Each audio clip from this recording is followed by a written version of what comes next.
Assalamualaikum warahmatullahi wabarakatuh. Selamat siang. Waalaikumsalam. Iya, salam sejahtera bagi kita semua. Jadi ini saya ingin coba sharing saja, sharing pengalaman sebenarnya. Eh, ini bagaimana cara ekonom melihat, eh, kebetulan saya sebagai pasien juga. Jadi dan kemudian dari situ saya mencoba menggunakan ilmu yang saya miliki, gitu. Karena ilmu ekonomi itu sebenarnya adalah ilmu mengambil keputusan. Jadi apapun keputusan yang akan dipakai biasanya itu akan terkait. Dan sekarang kita tidak berbicara tentang masalah kebijakan ekonomi, tapi bicara di level pengambilan keputusan di level individu, di level pasien. Nah, ini nanti saya coba akan masukkan di situ. Nah, Bapak Ibu sekalian, saya perlu melakukan disclaimer terlebih dahulu. Saya bukan ahli kesehatan, saya hanya ekonom dan saya awam dengan ilmu kesehatan. Eh, saya mencoba mengatasi DM dari pengetahuan saya menggunakan game teori dan behavioral economics. Dan saya belajar dari banyak sumber, ada di YouTube, IG, FB, dan lain sebagainya. Tapi saya memang hanya batasi kalau sumbernya dari para ahli kesehatan, bukan booster rupiah, bukan influencer. Jadi saya harus memastikan siapa yang sharing informasinya ya, karena kalau tidak kita belajar dari ahlinya lah istilahnya begitu. Nah, kemudian sejak 2017 itu diminta oleh rekan-rekan mengelola WA Group, UGM mengelola DM itu sejak 2017. Dan ini menarik, WA Group ini, karena WA Group ini ketika dibuat di 2017, kemudian waktu 2019 saya terkena hack, sempat bubar, lalu kemudian kami regroup lagi dan sekarang namanya berubah menjadi Kelola Diabetes UGM. Jumlah pesertanya itu istimewa sekali. Jadi sampai tahun 2024 pertengahan itu 36. Padahal ini terbuka untuk dosen mahasiswa teknik UGM. Teknik kita itu 10.000, dosennya 6.000, mahasiswanya 60.000. Tapi yang ikut WA Group itu, yang concern dengan DM itu hanya 36. Lalu kemudian kami mencoba mengextend untuk terbuka bagi para alumnus, sekarang naik menjadi 50. Tapi ya cuma itu. Nah, ini yang menunjukkan kenapa sebenarnya ada pertanyaan mendasar ya. Jadi kalau riset kami di tahun 2014 terkait dengan BPJS Kesehatan, pembiayaan BPJS Kesehatan, itu kalau kita lihat di 2019 sebenarnya kalau kita semua melakukan siapapun yang mendapatkan penyakit DM itu kemudian diobati, itu biayanya 193 triliun per tahun. Tapi berapa yang aware dengan ini? Tidak banyak. Nah, ini nanti kita akan diskusi terkait dengan ini, ya. Nah, saya ingin menunjukkan apa yang saya alami. Jadi dulu saya sehat, ketika kecil sakit-sakitan, kemudian oleh ibu saya diikutkan bela diri gitu, karate dan kungfu SD SMP. Di situ saya menjadi jauh lebih sehat gitu ya. Sering tidur di bawah, macam-macam, nggak ada masalah gitu. Olahraga lain bola basket selama SMA, kemudian renang itu sejak SD. Goes itu ketika sudah jadi dosen lebih banyak goes, dan kelas goes saya adalah ikut Grand Fondo. Jadi Grand Fondo itu 181 kilometer. Dulu sering ke Borobudur itu hanya untuk melihat Balkondes gitu. Pergi dari sini pulang lagi gitu. Itu goesnya level seperti itu. Dan saya kebetulan alhamdulillah diberi skills masak memasak karena ibu saya punya catering di Ngawi, dan itu sangat membantu saya ketika kuliah di Inggris. Saya pernah jadi cook assistant di Inggris, sekaligus juga memasak untuk berbagai fundraising. Jadi mulai dari Save the Children dan lain sebagainya. Nah, apa kemudian manfaatnya ini?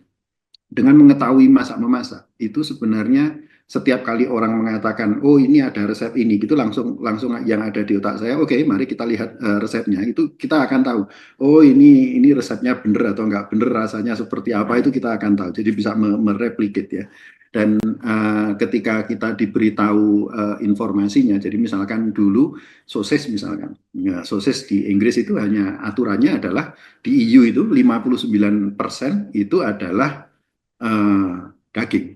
Nah, sisanya apa? Kita nggak tahu tuh, dicampur apapun nggak tahu. Nah, hal-hal yang seperti ini alhamdulillah ya. Jadi dari pemahaman terkait dengan pola masak memasak ini, saya bisa merefleksikan kira-kira itu nanti isinya apa dan lain sebagainya, dan itu sangat membantu terutama bagi Saya sebagai penderita DM dan baru di September 2024 saya terdeteksi jantung. Saya mengalami sudah melakukan operasi 2 kali PCI, pasang 2 balon dan 1 ring. Nanti akan menyusul lagi yang ketiga itu di bulan Mei atau Juni nanti.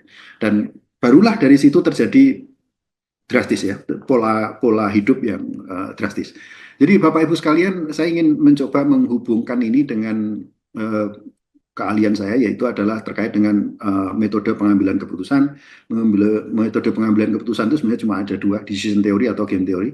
Kalau decision theory itu adalah mengambil keputusan sendiri tanpa ada interferensi dari siapapun. Kalau game theory itu adalah interactive decision making process. Nah ini di sini saya berikan contoh-contoh, kalau mau diklik nanti bisa itu YouTube-nya beberapa aplikasi dari game theory. Nah, tapi yang menarik kemudian apa? Saya ingin coba sharing terkait dengan apa sih unsur dari game theory. Pengambilan keputusan interaktif itu unsurnya 4. Yang pertama adalah nature. Nature itu apa? State of the world dari sebuah game. Jadi bagaimana kita memainkan game itu dalam situasi seperti apa? Ya, apakah itu dalam kondisi ekonomi boom atau krisis, misalkan cerah atau hujan, sehat atau sakit, kena DM saja ataupun sudah DM plus jantung, misalkan itu situasi yang ada di dalam pengambilan keputusan kita. Kemudian ada players, players itu bisa penentu kebijakan ya, bisa individu, bisa institusi, bisa negara. Kemudian ada strategi dan ada payoff. Ini pemodelan dari game theory. Tapi saya ingin melihat dari sisi nature. Jadi nature itu adalah bagaimana perubahan state of the world itu berdampak pada pengambilan keputusan kita dan bagaimana style kita. Nah, game teori itu dengan mudah sebenarnya bisa kita jelaskan dengan apa namanya, literatur 3000 tahun 2500 tahun yang lalu gitu ya, yang disebut dengan bukunya Sun Tzu. Di bukunya Sun Tzu itu ada hal yang simpel sekali dikatakan, know your enemies and know yourself and you never be in peril in 100 battles. Ketahui diri sendiri, ketahui lawan, maka Anda tidak akan pernah kalah di dalam 100 kali pertempuran. Nah, inilah yang sebenarnya perlu kita sebagai pasien ya, itu pasien DM atau lagi nanti jantung, itu sebenarnya hal yang perlu kita pahami. Siapa diri kita, lalu penyakit apa yang sedang mendera kita dan bagaimana melawannya. Jadi kalau kita lihat ini dari kondisi sehat, lalu tadi seperti sudah dijelaskan para ahli, kalau DM sebaiknya HbA1c-nya kurang dari 70 gitu ya, 7 itu sekitar 128 ya kalau di measures yang lain. Kemudian, nah kalau sudah jantung itu beda lagi kemudian maksimum 55. Nah, diskusi dengan Prof. Chris Dinarti, beliau mengatakan, Mas, ini sebenarnya dulu tuh ada evolusi. Jadi awalnya LDL itu 100. Lalu kemudian turun ke 70, sekarang ini menjadi 55. Nah, ini dari Prof. Chris Dinarti menginformasikan pada saya. Nah, kemudian juga ada trigliserid per HDL itu maksimum adalah 2,0. Saya belum tahu kalau ginjal gitu ya, tapi intinya adalah saya tulis di situ defensive battle itu apa. Nah ini diskusi dengan Prof. Laksono ya. Ini alhamdulillah kita ada di UGM di Jogja, banyak ahli kesehatan. Saya ngobrol-ngobrol dengan Prof. Laksono waktu itu, terus kemudian, oh berarti Pak Rimawan yang dilakukan itu sebenarnya kan menunda ya,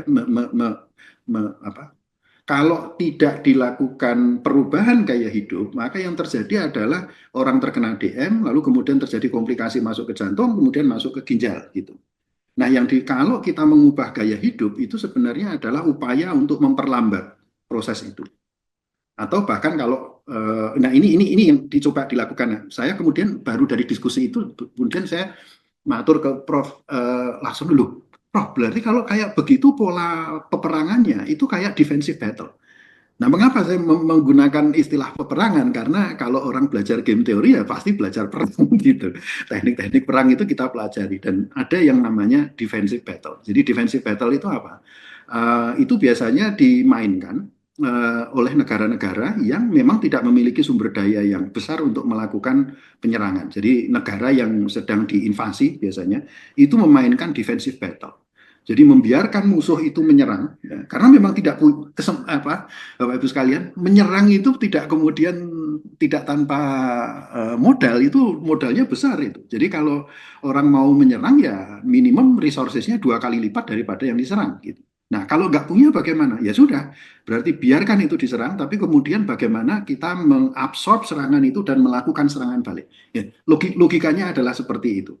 Ya, jadi lalu apa yang dilakukan? Ya mengubah lifestyle, perubahan paradigma dalam konsumsi, olahraga, istirahat, bagaimana mengontrol stres dan lain sebagainya. Ini yang harus dilakukan. Nah, seringkali saya ingin mencoba jangan coba-coba mendengarkan apa kata-kata para ini ya komentator sepak bola yang sebagian besar itu salah. Komentator sepak bola tidak belajar game teori, tapi tiba-tiba mereka seringkali mengatakan begini, pertahanan terbaik adalah menyerang. Saya mengatakan enggak, pertahanan terbaik tidak menyerang kok gitu. Faktanya mari kita lihat sepak bola. Kesebelasan yang paling nyerangnya paling tinggi itu adalah Belanda. Dia pakai yang namanya total football. Boleh saya tanya, pernah menang juara dunia? Enggak pernah.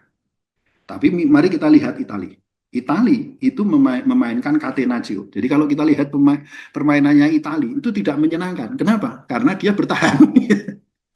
Dia bertahan membiarkan musuh masuk dulu, lalu kemudian melakukan serangan balik. Tetapi Italia sudah juara dunia 4 kali. Jadi benar yang namanya pertahanan terbaik menyerang. Belum tentu, Bapak Ibu sekalian. Nah, kalau kita lihat sejarah perang juga begitu.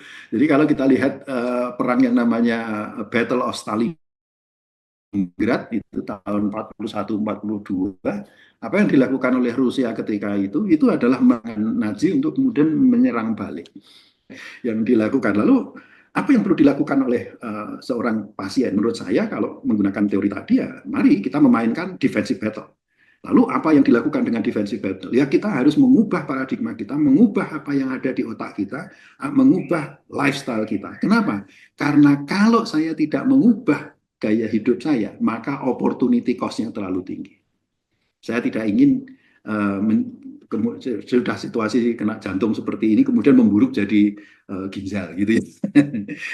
Saya tidak ingin menginginkan itu. Lalu apa yang perlu dilakukan? Ya sudah ya kalau memang harusnya diet ya diet. Sudah mulai ngurangi misalkan ngurangi atau bahkan tidak makan nasi ya enggak makan nasi.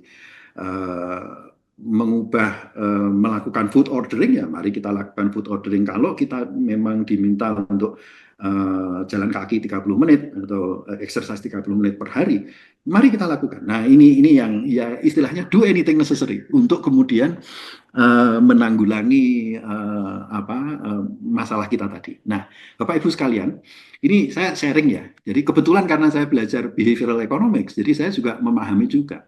Problem utama dari orang yang terkena DM itu apa sih? Denial. Denial itu cognitive dissonance.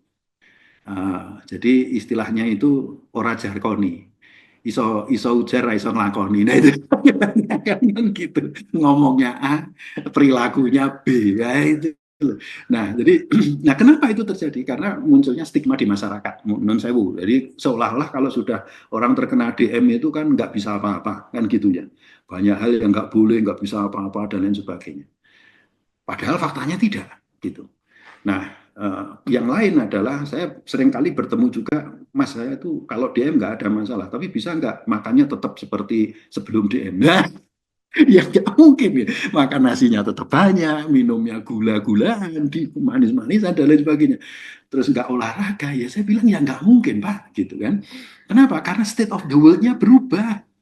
Apa iya perilaku kita, istilahnya ya, saya gambarkan. Perilaku kita di siang hari dengan di malam hari itu bisa disamakan nggak?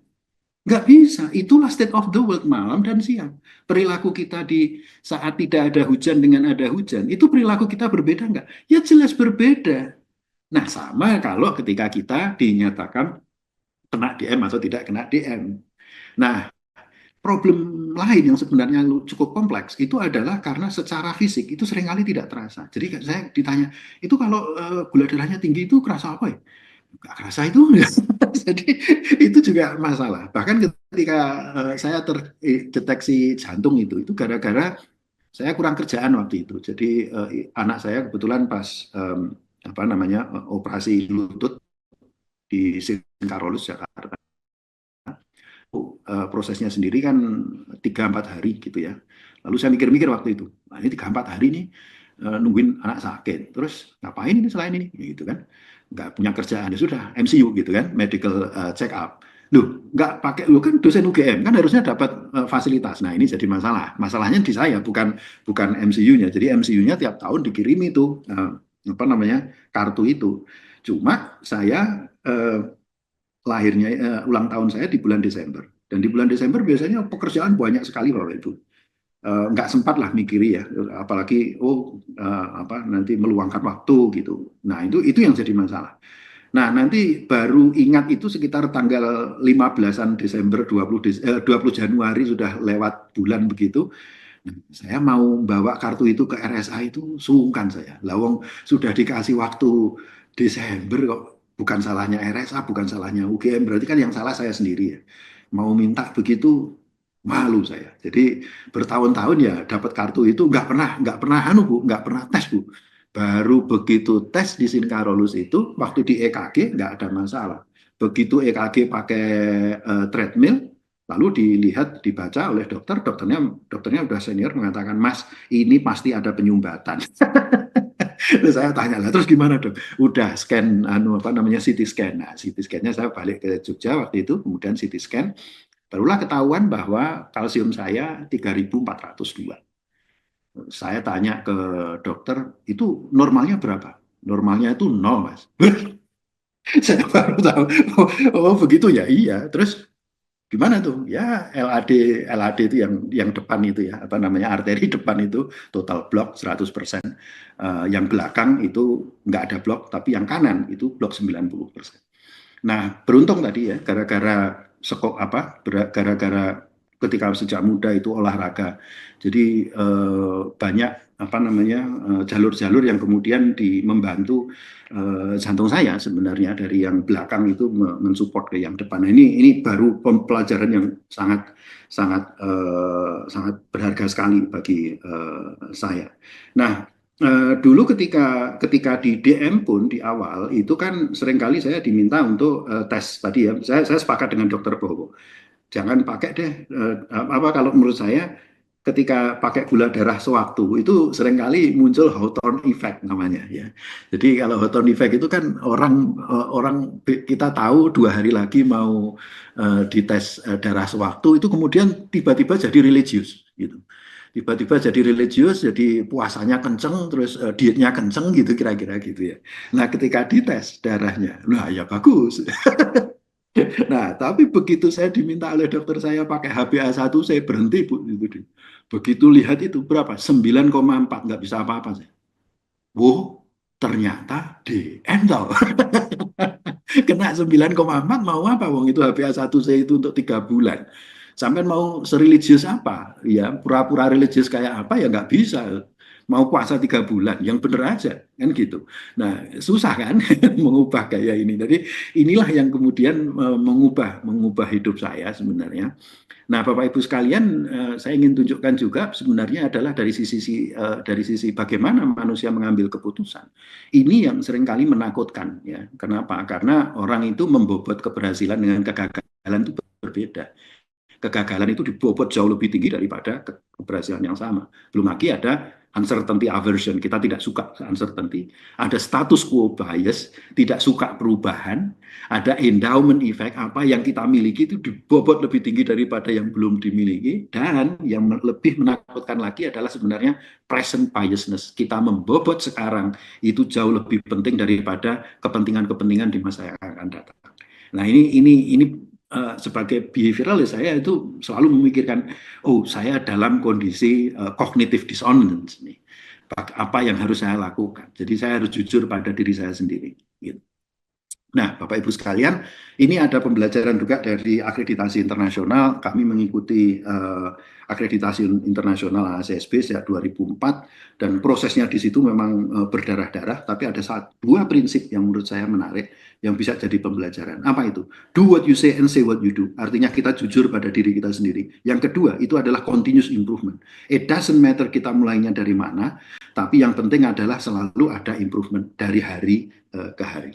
Nah, belajar juga ketika saya running Sonjo, Itu banyak hal kita bisa lakukan bersama.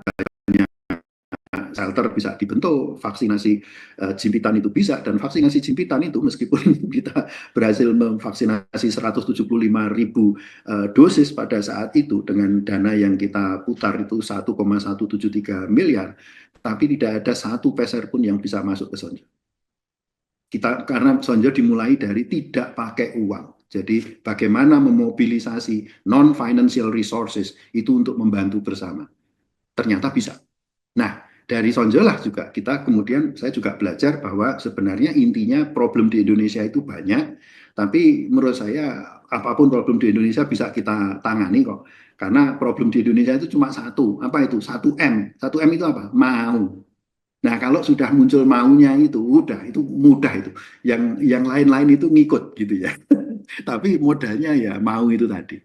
Nah, Bapak Ibu sekalian ini dulu ketika saya masih terkena baru teridentifikasi DM, menurut saya waktu itu belum seintensif belajar terkait dengan di YouTube dan lain sebagainya ya. Saya cuma berpikir waktu itu, wow ya berarti hanya yang penting gulanya aja dikontrol gitu ya.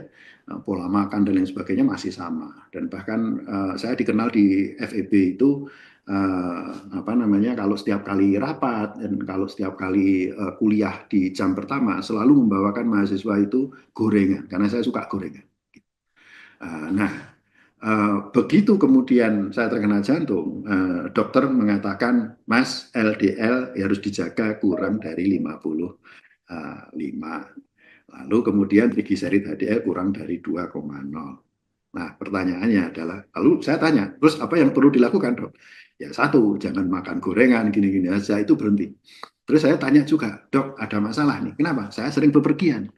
Lalu kalau bepergian gimana ya makannya? Kan itu kan kadang sulit. Oh, anu aja Mas, cari yang banyak sup yang cair-cair begitu, dan tidak banyak proses food. Jadi misalkan kayak nugget, sosis, dan lain sebagainya gitu. Juga dihindari gorengan. Nah, jadi kemudian yang satu proses yang internalisasi yang menurut saya paling penting itu adalah mengubah kewajiban itu jadi kebutuhan. Jadi Bapak Ibu sekalian bisa membawakan di depan saya, monggo aja dibawakan apa namanya gorengan yang saya sukai itu tadi. Tapi apakah akan saya makan? Tidak. Kenapa? Karena saya tidak membutuhkan gorengan. Sekarang ini yang saya butuhkan adalah makanan non gorengan. Lu kalaupun itu nanti lapar dibandingkan makan gorengan, ya wis lapar ya ora apa-apa. Tidak makan gorengan ya nggak apa-apa. Wong sudah saya umur 55 tahun, itu 55 tahun sudah atau 54 tahun sudah saya makan gorengan udah kenyang. Jadi munculnya kemudian internalisasinya adalah dari situ. Nah, dosen senior itu namanya Prof. Insugendro. Beliau mengatakan, Wan, kita ini uh, orang itu kalau semakin tua nanti pada dasarnya kita itu akan difabel pada masanya gitu ya, beliau mengatakan begitu. Terus beliau mengatakan kamu kena DM toh. Nah, kalau kena DM kan berarti nggak boleh A B C D E. Nah, itu kan kayak orang difabel gitu. Oh ya benar juga ya, cara cara memikirkannya seperti itu. Itulah yang kemudian saya coba lakukan menginternalisasi ini. Jadi logikanya gimana? Balik lagi, saya ubah dari kewajiban jadi kebutuhan. Kenapa? Karena saya cuma mengatakan satu hal. Opportunity cost untuk tidak patuh itu mahal. Ya, dan ada satu pembelajaran dari gerakan anti korupsi yang saya banyak terlibat gitu, dan juga kajian-kajian terkait dengan anti korupsi. Sebenarnya kami sebagai peneliti di salah satu skills yang keilmuan yang saya miliki, saya kembangkan itu adalah ekonomika kejahatan. Dan saya banyak masuk terkait dengan masalah anti korupsi. Nah, salah satu masalah penanggulangan anti korupsi di Indonesia itu apa? Problemnya adalah kita ini masyarakatnya religius, tapi korupsinya tinggi. Gitu. Lu kan aneh, toh? Lu, kalau orangnya religius kan berarti percaya dengan hari akhir, percaya dengan pembalasan hari akhir. Lah kok korupsinya kok gede gitu ya? Pertanyaan saya. Lalu kemudian saya muncul ide, yaitu adalah apakah ya nanti di hari akhir itu pasti ada pembalasan, iya. Tapi apakah di dunia tidak ada pembalasan? Ya ada sebenarnya. Apa itu? Kalau kita ditanya oleh anak cucu kita. oleh anak istri kita, yang itu adalah orang-orang yang paling kita cintai. Pertanyaannya cuma sih, apa yang kita lakukan selama di dunia? Nah, saya sebagai kepala keluarga, kalau kemudian ditanya, misalkan, kondisi saya memburuk gitu, terus ditanya sama anak saya, kenapa sih Bapak kok tetap ngeyel makan apa yang seperti itu, kok nggak mau ngontrol makanannya, kok nggak mau olahraga? Boleh saya tanya, kira-kira kita bisa menjawab apa di depan anak cucu kita, orang yang kita cintai? Saya nggak bisa jawab. Mungkin Bapak Ibu sekalian yang bisa jawab. Saya nggak bisa. Saya ngaku saya nggak bisa. Itu sebabnya saya mengubah dari kewajiban jadi kebutuhan. Saya- jadi kebutuhan bahwa saya perlu melakukan ini agar saya bisa menjawab di depan anak istri saya. Karena itulah tanggung jawab saya sebagai pimpinan rumah tangga. Nah, Bapak Ibu, apa yang saya lakukan? Yang saya lakukan adalah mengubah gaya hidup. Setelah jantung itu saya baru tahu bahwa sebenarnya makan malam sebaiknya maksimum jam 6 ya, atau jam 7 paling paling akhir gitu. Dan tidak ngemil. Nah, ini ngemil ini yang berat. Dan setelah tidak makan, makannya saya batasi itu di malam hari begitu, itu ternyata gula darah basal saya ketika pagi hari itu jauh lebih bisa terkontrol. Padahal dulunya itu enggak. Jadi saya dulu makan tuh sampai jam, kadang jam, apalagi kalau pas di luar kota gitu ya, itu bisa sampai jam 9, jam 10 baru makan gitu. Apa dampaknya kemudian? Dampaknya bangun-bangun pagi jam 6 saya cek gula darahnya sudah 8 atau 9. Itu masalah itu. Nah, sekarang nanti saya bisa tunjukkan buktinya ya dengan ada alat yang saya gunakan. Ketika kita makannya itu kita segerakan, jadi jam 18 gitu atau bahkan jam 5 kalau boleh, dan kemudian tidak nyenek ya, tidak ada snack sama sekali. Maka gula darah ketika pagi hari itu, ketika bangun tidur itu cenderung untuk flat ya. Bagaimana kalau pagi? Pagi saya biasanya tidak sarapan. Kalaupun sarapan ya hanya protein telur misalkan, atau protein yang lain, tahu tempe gitu. Tahu tempe pun juga tidak digoreng, hanya di istilahnya dibacem gitu ya. Lalu melakukan food ordering. Food ordering ini sangat, kalau menurut saya sangat efektif. Jadi kalau ada snack ketika rapat itu ada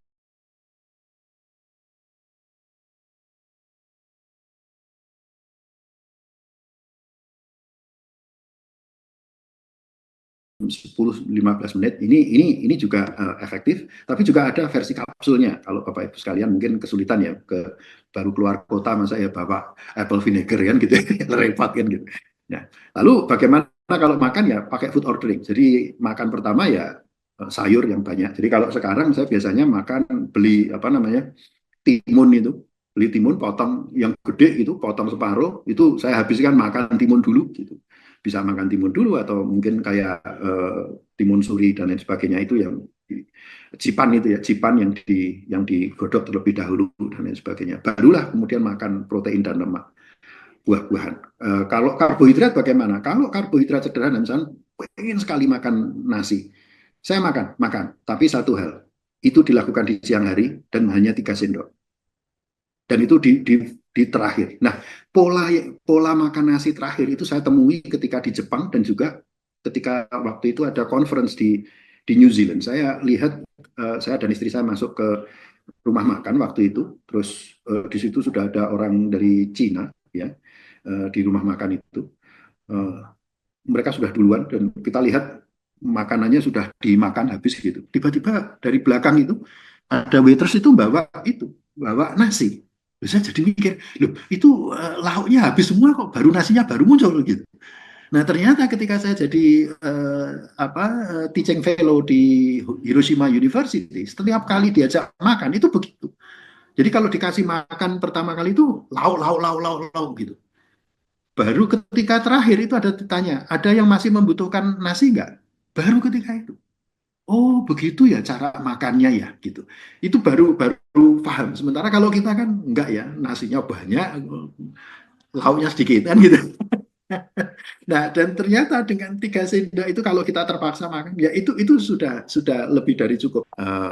Lalu Bapak Ibu sekalian, nah olahraga teratur, olahraga ini Ya dulu ada itu anjuran Pak Abu Rizal Bakri yang waktu itu saya melihat saya sudah terkena DM mungkin sekitar 2023-2024. Saya melihat TikToknya beliau, beliau mengatakan buat Pak Abu Rizal mengatakan pekerjaan itu bisa ditunda, tapi olahraga jangan pernah menunda. Prioritaskan olahraga. Nah waktu itu saya tuh nggak percaya. Saya ngomong dalam hati, ya Pak, jenengan udah orangnya udah kaya ya bisa bilang kayak gitu. Lah ya kita gimana kan gini banyak kerjaan kan gitu. Tapi setelah saya terkena terkena jantung, saya baru mengakui bahwa persepsi saya terkait dengan apa yang dikatakan Pak Abu Rizal saya salah. Dan saya menerima anjuran Pak Abu Rizal menurut saya itulah yang benar. Prioritaskan olahraga meskipun itu hanya 30 menit per hari. Nah, yang saya gunakan kemudian saya mencoba awalnya tuh dengan jalan-jalan dan lain sebagainya, tapi ternyata yang lebih efektif saya pakai istilahnya ada walk-walk gitu ya. Jadi kalau Bapak Ibu sekalian klik video itu cuma jalan di tempat gitu kayak senam senam ringan dari American Heart Association. Itu sekitar 40 ada yang 40 menit, ada yang 1 jam. Monggo aja diterima 3 mil, 5 mil itu ada gitu. Dan itu istilahnya orang Jawa gobios itu banyak berkeringat dan enak. Jadi biasanya pagi hari saya melakukan itu. Kontrol stres itu sangat penting dan juga tidur mulai lebih awal. Jadi sekarang kemarin ada rekan mengundang saya malam hari, Mas kita mulai dari jam 9. Saya bilang, mohon maaf ya saya tidurnya sekarang lebih duluan deh, saya nggak berani untuk acara-acara seperti itu gitu. Dan ternyata beliau mengatakan kemarin itu majelisnya itu selesai jam 12. Nah ya repot enggak kalau kayak begini. Kalau kurang tidurnya jadi masalah. Jadi ya, terkait dengan kontrol stres.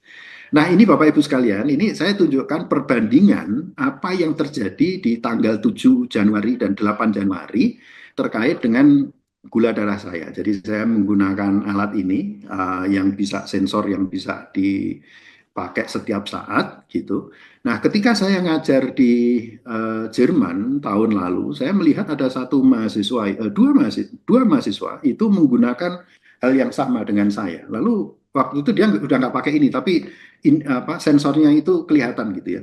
Lalu saya dekati yang bersangkutan, saya tanya, Anda punya DM? Oh iya, saya DM tipe 1 gitu. Lalu saya tanya, kalau di sini harganya berapa untuk yang kayak begini gitu. Dia bilang, wah nggak tahu lah saya harganya karena setiap bulan hanya dikirimi oleh BPJS-nya Jerman. Gratis Bapak Ibu. Dan itu ngeceknya pakai apa? Bedanya, dia ngeceknya pakai HP. Dan ternyata yang pakai HP itu kalau masih pakai alat ini generasi 1. Pakai HP itu sudah generasi 2. Ya. Nah, Anda Bapak Ibu bisa lihat ini yang terjadi pada 7-8 Juni. Artinya pada saat itu denialnya masih banyak. Belum diberi warning terkait dengan kalau Anda punya jantung ini banyak hal yang harus Anda lebih kontrol lagi. Perubahan. Jadi saya sudah melakukan diet sudah melakukan tapi diet saya tidak masih tapi gorengannya masih kencang dan lain sebagainya. Makan masih di malam hari, ngemil itu masih saya lakukan. Itu sebabnya Bapak Ibu bisa lihat itu ya angkanya seperti itu. Ini yang terjadi. Ini tadi saya ambil 20 April dan kemarin seperti ini. Ini monggo ini bisa dilihat ya. Dan sekarang berapa HbA1c saya 6,0. Berapa HDL saya 45. Berapa trigliserid per HDL saya 1,52. Perubahannya drastis, tapi perubahan lifestyle itu memang diperlukan. Ada pengorbanan di situ, ya apapun pengorbanan kita, mohon kalau menurut saya jangan dilihat kenikmatan sesaat yang akan kita dapatkan dari makanan, tapi ingatlah anak cucu, ingatlah istri dan anak yang menjadi tanggungan kita dan adalah orang-orang yang paling kita cintai. Bapak Ibu, pertanyaannya seringkali saya ditanya, Mas, masih berani terima tantangan apa itu? Ke pecel lele, oh berani. Gitu. Nah, terus gimana? Ya gampang, pesennya jangan yang gorengan, karena kalau gorengan kan kadang udah hitam itu ya, nggak berani saya. Terus gimana? Pesen yang bakar. Loh, lah kalau bakarnya habis gimana? Ya sudah, karena saya dulu tukang masak, jadi tahu, Bu, ini tuh yang diungkep itu, Bu, udah makan yang diungkep itu nggak perlu digoreng. Itu sudah masang semua kok. sudah diungkep itu, gitu. Jadi nggak ada masalah. Lalu bagaimana? Ya awali dan perbanyak konsumsi sayur dan lalapan. Oke. Bagaimana dengan nasi? Kalau saya sudah terbiasa makan tanpa nasi. Apalagi kalau yang malam hari. Kalau siang mau dipakai, ya monggo, tapi nanti di sesi paling akhir 3 sendok saja. Itu yang biasanya saya lakukan. Lalu bagaimana dengan kopi, teh? Mohon maaf Bapak Ibu sekalian, kalau orang mengatakan kopi itu pahit, maka itulah peninggalan kolonial.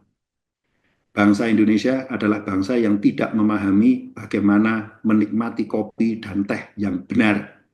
Karena ini dampak dari pelayaran Hongi pasca perang Diponegoro yang membuat Belanda kemudian monopoli perdagangan rempah. Salah satunya adalah kita tidak paham teh yang baik itu seperti apa, kopi yang baik itu seperti apa. Kemudian karena kita tinggal di Jogja, Jawa Tengah, dan yang itu merupakan sentra dari pabrik gula, makalah muncul konsep nasgitel. Jadi kopi dan tehnya itu kualitas buruk, untuk memperbaiki rasanya ditambah gula. Makanya ibu saya dulu pun mengatakan, Le, kalau ada kopi itu disangrai dengan cara dicampur beras, campur jagung dan lain sebagainya, dan cara sangrainya itu yang paling kanan full roast. Begitu full roast itu semuanya jadi hitam, rasanya pahit semua. Saya pernah suatu ketika teman saya ngasih, Mas, aku bawain wine coffee. Oke, saya langsung tanya, teknik roastnya apa? Full roast. Saya langsung bilang, Anda baru saja menghancurkan rasa kopi yang nikmat. Karena nggak akan ada bedanya. Lakukan itu dengan medium atau light medium, maka karakter dari kopinya itu akan keluar. Nah, kalau sudah seperti itu, maukah saya dikasih pemanis ataupun gula? Saya mengatakan enggak. Kenapa? Loh, justru pemanis dan gula itu akan menghancurkan rasa kopi dan teh. Karakter teh dan kopi tidak akan bisa saya nikmati selama ada gulanya, karena semuanya akan jadi sama. Dan Bapak Ibu sekalian, ketika kita mulai tidak makan gula dan lain sebagainya, palet kita itu jauh lebih sensitif terhadap berbagai macam rasa. Jadi kayak kita dibuka dari istilahnya kayak kalau dulu itu nonton film hitam putih gitu ya, apa TV hitam putih jadi tipe TV berwarna hanya gara-gara apa? Tidak mengkonsumsi gula. Nah, monggo ini nanti kita bisa kita lanjutkan dengan diskusi. Matur suwun. Baik, matur suwun Pak Rimawan, sudah sharing luar biasa. Cek oh ya, J. Jadi kita jadi ikut belajar strategi perang, mau melawan atau bertahan gitu ya. Dan ternyata yang yang bisa juara dunia tadi juga tidak selalu menyerang ya Pak ya. Baik.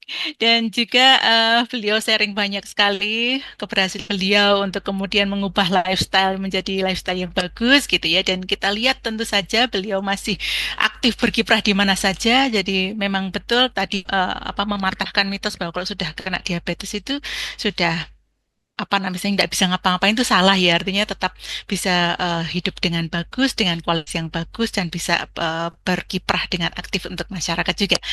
Baik, kita mulai ada yang nanya ini, Pak Rimawan, di Jadah ada Bu Kanis bertanya, izin bertanya Pak, bagaimana mengatasi kelaparan saat diet, saat bekerja, karena kerjaannya mungkin banyak berkaitan dengan pekerjaan fisik, ya, sehingga sering gemetaran kalau kelaparan, mohon arahannya. Mungkin bagaimana menata apa namanya pola diet dan jenisnya, mungkin bisa sharing Pak Rimawan. Oke, oke. Nah, ini saya harus declare dulu, nggih. Jadi saya adalah dosen. Lebih banyak yang saya lakukan pekerjaan sehari-hari itu kan melakukan riset, melakukan macam-macam gitu. Jadi dari sisi pekerjaan fisik memang tidak membutuhkan banyak, tetapi dari sisi pemikiran itu membutuhkan energi yang cukup banyak. Nah, saya tidak tahu kalau misalkan itu bagi rekan-rekan yang punya pekerjaan fisik, misalkan kerja di bengkel dan lain sebagainya, how to deal with that. Saya kurang tahu. Tapi satu hal yang dari pengalaman saya adalah dari mana sih dari mana sih munculnya, dari pengalaman saya ya, dari mana munculnya rasa kenyang. Dari rasa kenyang yang panjang itu sebenarnya kalau saya lihat dari konsumsi protein. Jadi saya dapatkan itu dari siapa namanya, Mas Ade Rai ya. Kalau kita lihat di Zoom-nya beliau itu, apa namanya, podcastnya beliau itu menarik itu karena beliau juga banyak mendiskusikan masalah itu. Dan kalau kita konsumsi protein cukup banyak, maka sebenarnya lama, apa namanya, kenyangnya ini lama gitu. Nah, selain itu ya cuma diingat lagi bahwa saya kebetulan saya Muslim, jadi saya terbiasa dengan puasa. Dan saya selalu ingat, lu ini kalau misalkan intermittent fasting dan lain sebagainya, toh intermittent fasting itu masih tetap lebih ringan daripada puasa karena puasa nggak boleh minum, kalau ini masih boleh minum gitu.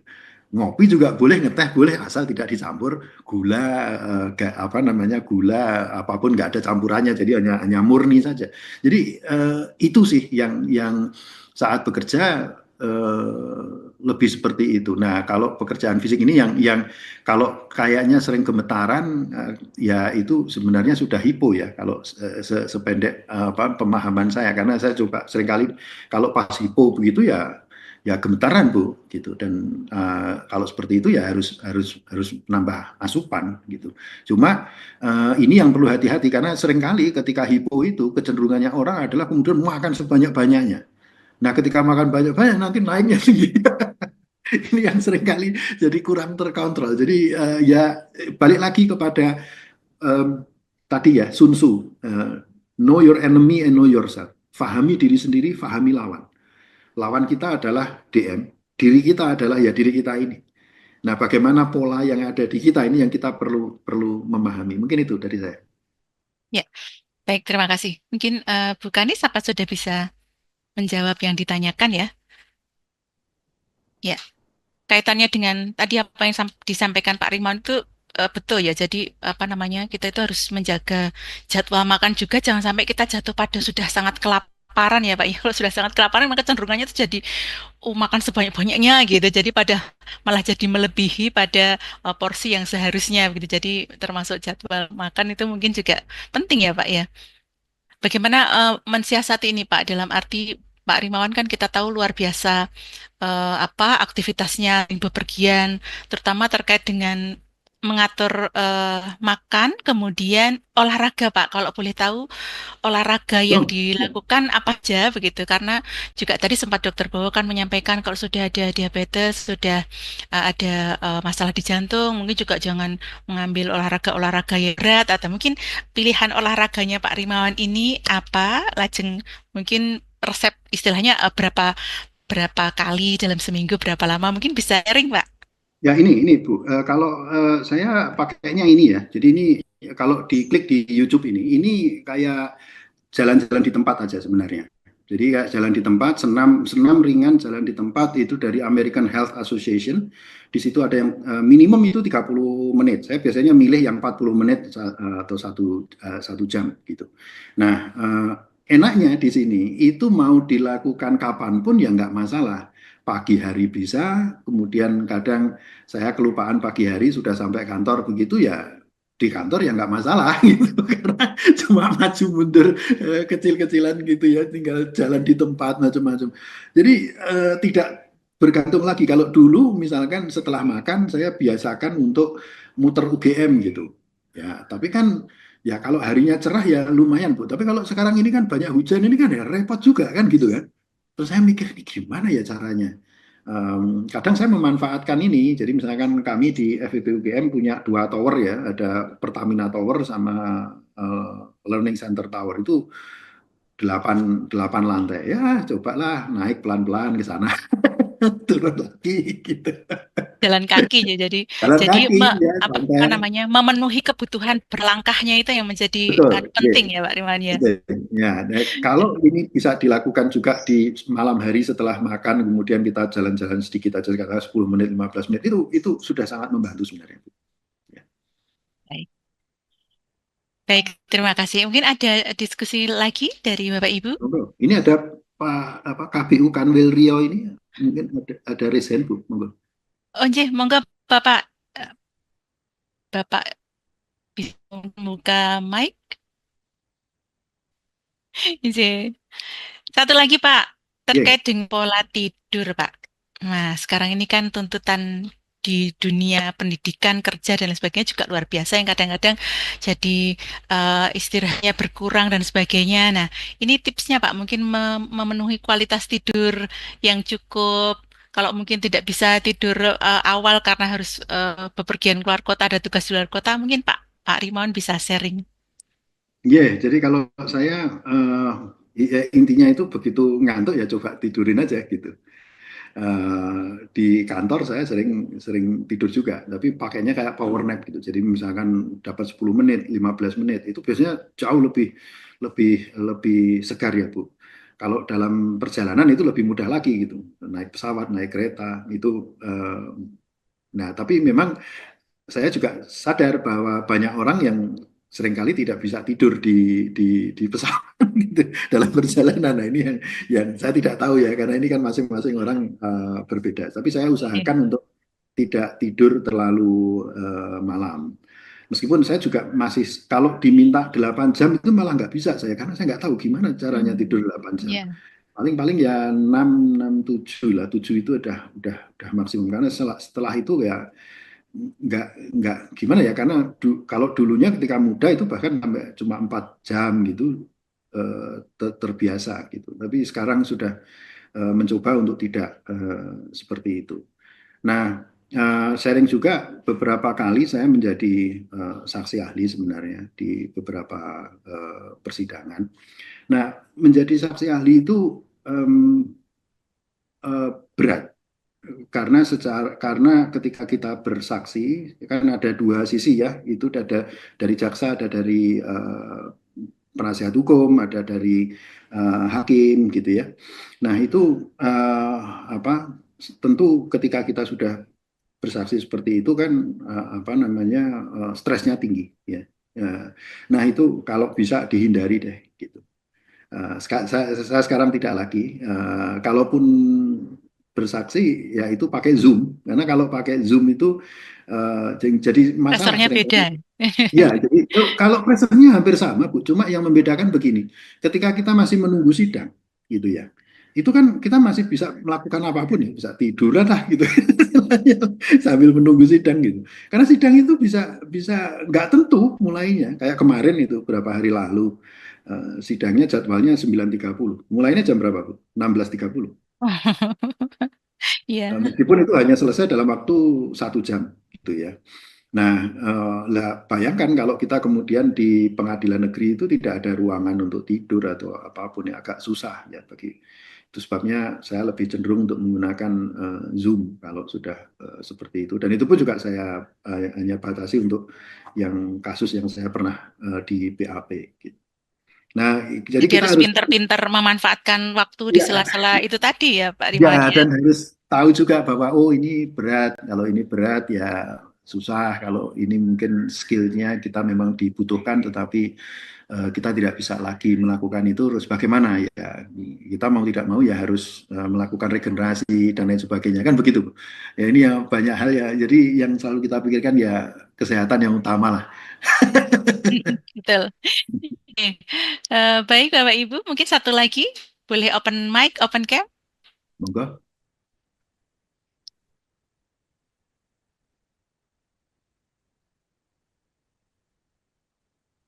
Baik, sepertinya kok belum ada diskusi lagi Pak Rimawan.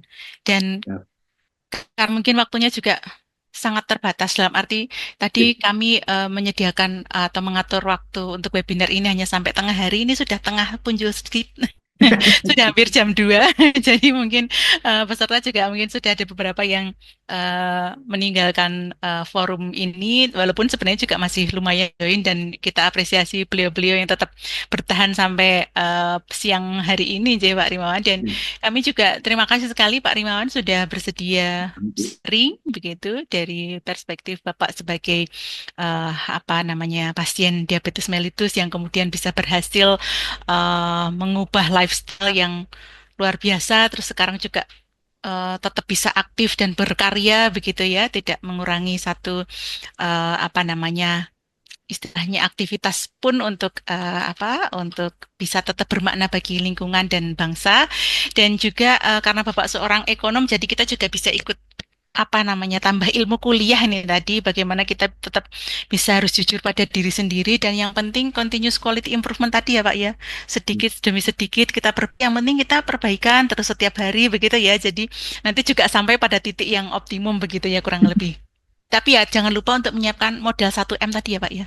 Ya, nah, Modal 1M yaitu modalnya mau begitu. Insya Allah kalau sudah ada modal mau, maka apapun bisa kita lewati segala kesulitan tantangan untuk kemudian mengubah lifestyle menjadi lebih baik.